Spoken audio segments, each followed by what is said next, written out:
Okay, and I'm back. So I went on the playlist and I saw that my video for last week never uploaded. So I am here. Hi, happy Wednesday.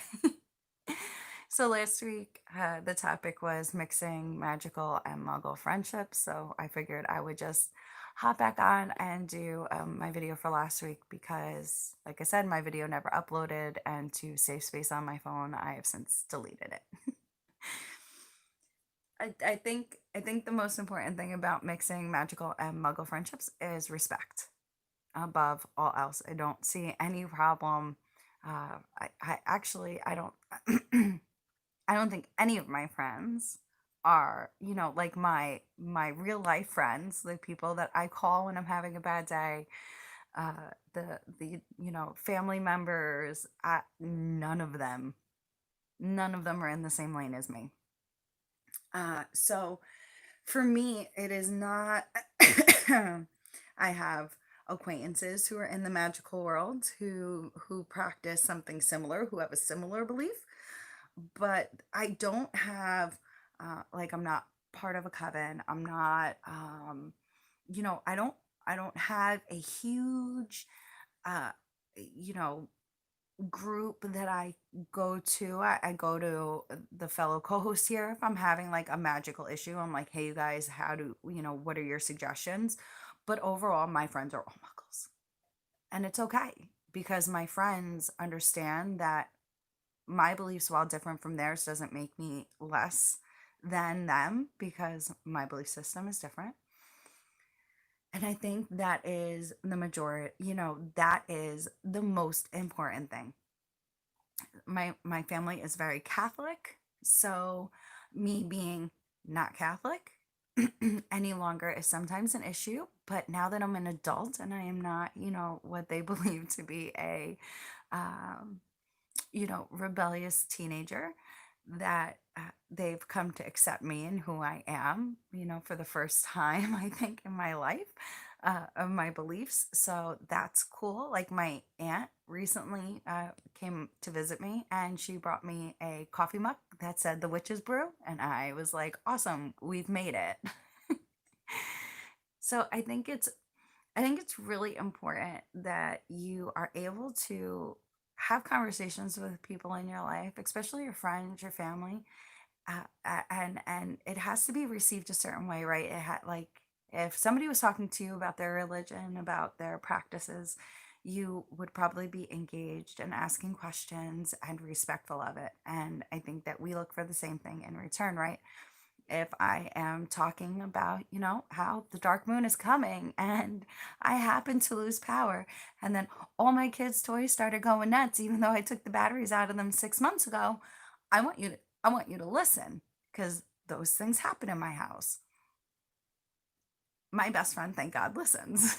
She says, oh my gosh, record it. So I think it's a matter of surrounding yourself with people who can respect who you are and enjoy these kind of like what other people might consider a little bit more fanciful, a little bit more on the edge of what belief is. But it's always the respect has to come. What it boils down to.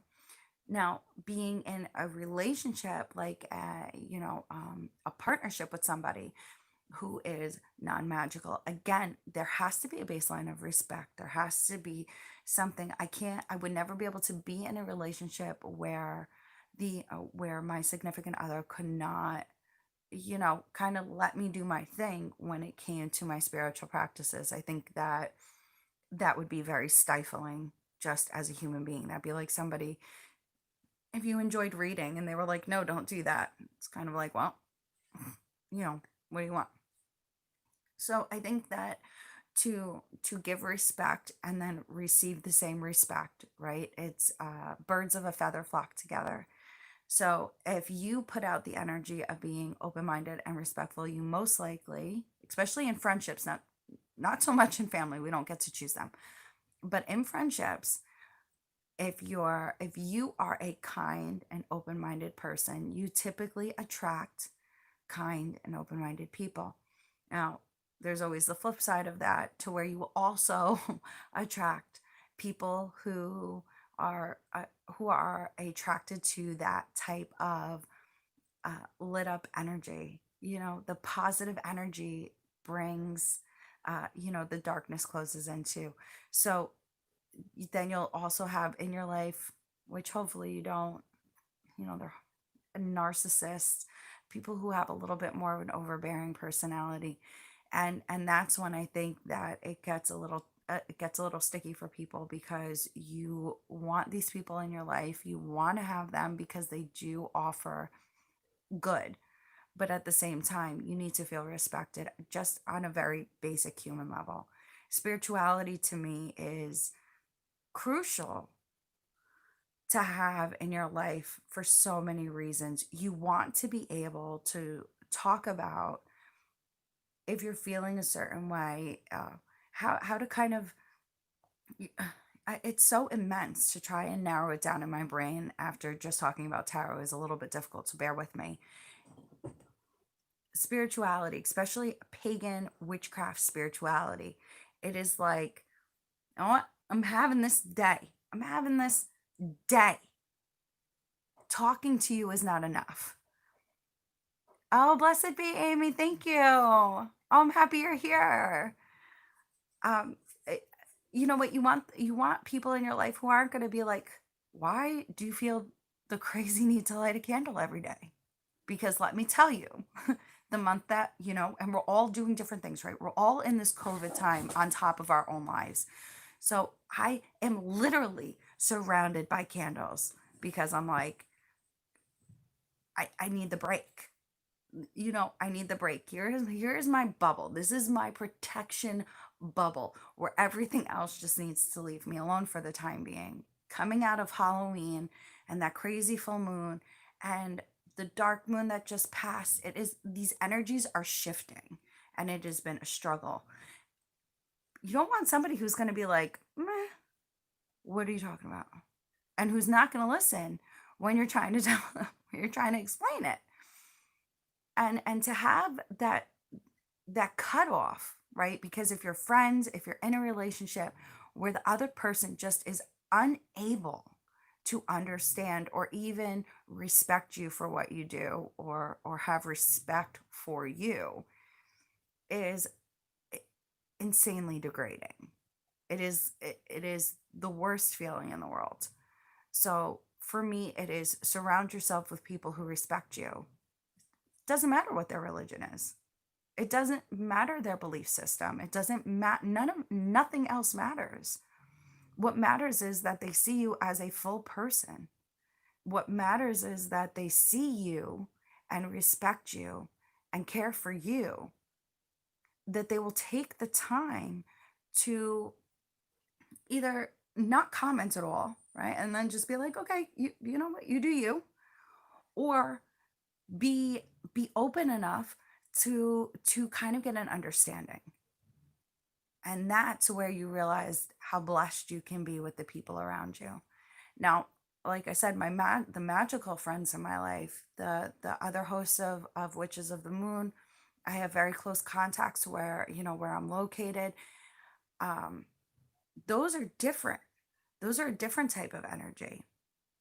It's a very different type of connection. So I could not go in there for 2 or 3 months and then walk in there, and a friend of mine will be like, gosh, your energy feels different today.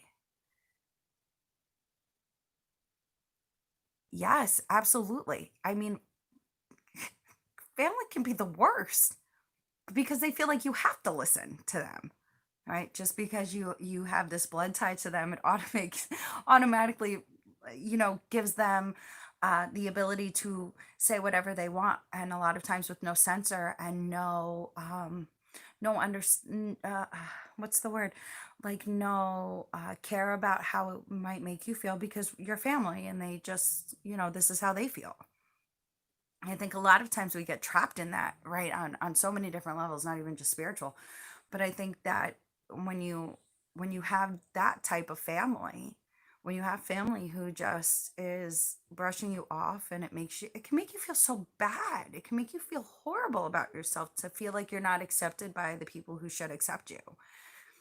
I think that makes it even more important to have friends and a sense of community with people. So even if you don't have friends necessarily like magical friends, the magical community, I think that's where you need to find your people, right? It's like, if I, I have talked to, the other hosts of Witches of the Moon. I've recorded videos and been like, "Oh my gosh, I'm having an issue. Help me. What do I do? Because I just don't know. I'm at a loss."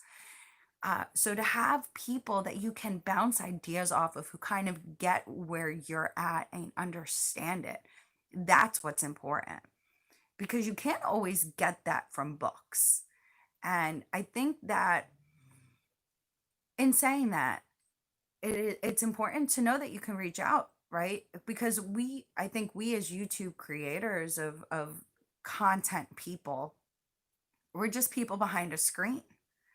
It's like you're separated. So you're like, well, I hear it. But if you have a problem and somebody's on a live, like, hop in, tell me which problem is. More than happy to be your sounding board. Leave it down in the comments. Realize that your network of people is much larger than you even can realize sometimes. And I think that it's so empowering to realize there's so many of us, right? There's like so many of us, and it's so wonderful and so different uh, by each person. I mean, if you look at just Witches of the Moon, all of us are so different, and it is so unbelievable and inspiring, and it fills you with such a sense of community that is really, really lovely. So if you're missing that, if you're missing having the spiritual aspect fulfilled in a friendship, come on over. Leave messages, jump in, say hello. We're always here. And I hope for all of you that you realize your own worth, and to be in a friendship, to be in a relationship that you are not encouraged and respected, uh, would make me horribly sad. And, we've all been there, I think. I think we've all been in situations where we have felt like we were less than because of what we practice, because of a lifestyle, whatever. So it is really important to, find your flock, you know? All right. That's it for me. Um, I don't think I missed anything else. But, all right, everybody. Blessed be. I hope you all have a wonderful week, and I will be back next Wednesday. All right, everybody. Have a good night.